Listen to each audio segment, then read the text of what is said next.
As the second film in Phase 2, Thor: The Dark World had the challenge of expanding the cosmic side of the MCU, while delivering a compelling solo adventure. Despite mixed reviews, the film grossed over $644 million worldwide.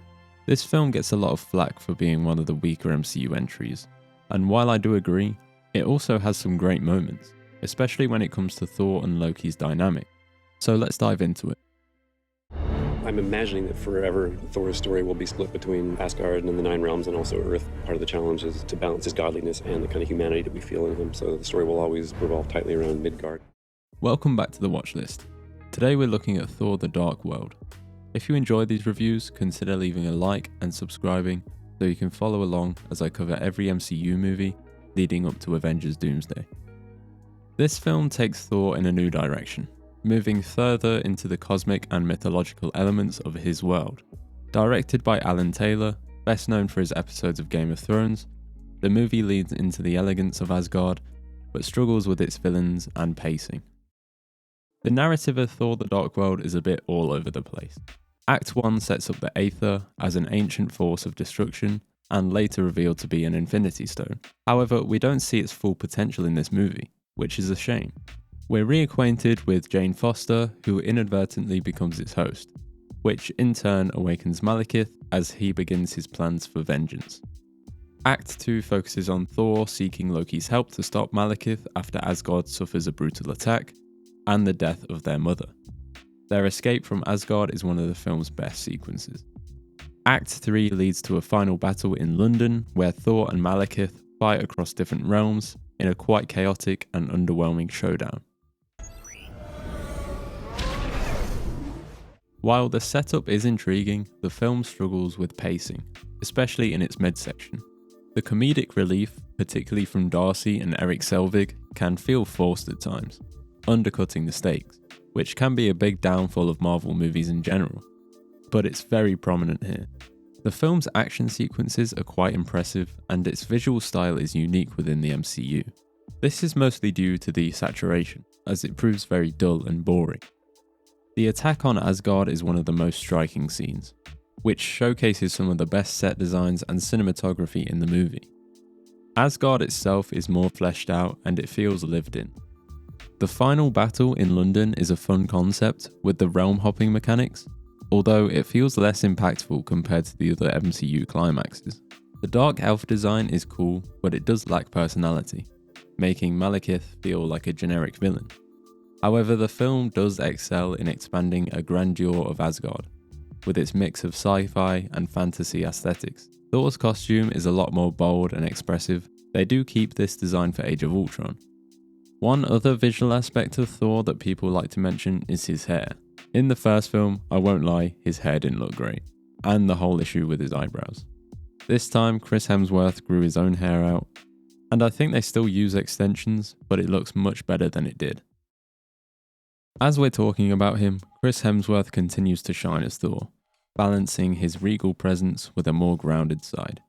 However, Chris himself came out and said that he was disappointed with his portrayal in Thor 2, and that he didn't feel like he grew the character in any way, which is very true. But then throughout Ragnarok, Infinity War and Endgame, Thor's character is easily one of the most developed. Tom Hiddleston as Loki steals every scene he's in. His complex relationship with Thor remains the emotional core of the movie, and his death scene is one of the film's best moments. Natalie Portman as Jane Foster has more to do than in the first four, but she still feels underutilized. One thing they didn't touch on in the Avengers is how Thor managed to get to Earth after the Rainbow Bridge was destroyed. This also raises the question throughout the movie of why Thor never came back to Jane. In the film, they explain this away by saying he was fighting in Asgardian wars, which, sorry Thor, I just don't buy it. Christopher Eccleston as Malekith is, unfortunately, one of the MCU's weakest villains. Despite having a cool backstory, he lacks depth, and most of his dialogue is forgettable. I am Malekith, and I would have what is mine. Kat Dennings as Darcy and Stellan Skarsgård as Eric Selvig bring the comedy, though like I said before, some of it feels excessive. This film introduces the Aether, later revealed to be the Reality Stone, tying directly into Avengers Infinity War. The film also sets up Loki's rule over Asgard, which plays a big role in Thor Ragnarok. The death of Frigga, Thor's mum, makes for a special heartwarming sequence in Avengers Endgame. The post-credits scene featuring the Collector teases Guardians of the Galaxy and the Infinity Stones, subtly building up Thanos' eventual arrival. The film does expand the cosmic lore of the MCU, bringing in dark elves and some of Odin's backstory. Now for some trivia about the film. The movie originally had a darker tone, as at the time they were following the footsteps of Game of Thrones, but Marvel Studios pushed for more humour and reshoots to add comedic elements. Tom Hiddleston was so popular that they added more Loki scenes after audiences responded positively to him. Chris Hemsworth's real-life wife, Elsa Pataky, stood in for Natalie Portman in the final kiss scene, due to scheduling conflicts. There was originally a plan to show more of Odin's backstory and Malekith's deeper motivations, but these were cut from the final film, which could explain why Malekith feels so underdeveloped. I'd give Thor: The Dark World a C.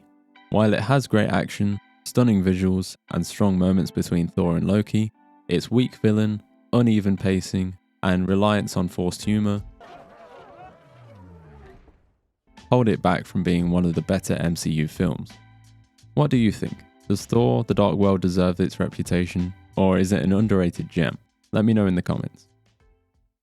Thor: The Dark World may not be a top tier MCU film, but it's not without its merits. It expands the cosmic side of the universe, gives us some fantastic Thor and Loki moments, and features impressive visuals.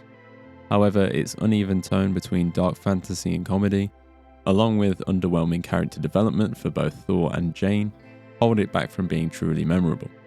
While it might not be the strongest entry in the MCU, it plays a role in setting up future stories, especially Thor Ragnarok and Infinity War.